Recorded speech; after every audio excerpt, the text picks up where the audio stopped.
অনেক ভালো এখন থেকে তুমি যে জায়গায় যাইবা সেখানেই আমি যাব। আমারে ভালোবাসো? কি কই? সত্যি সত্যি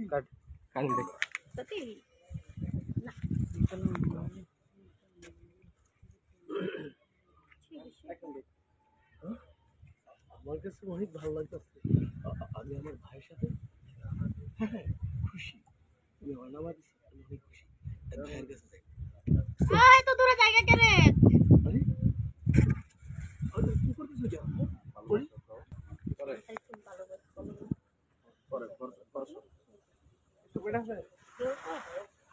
আমিও অনেকদিন সরো পিছনে যাও। আমার ভাই না দেখে আমি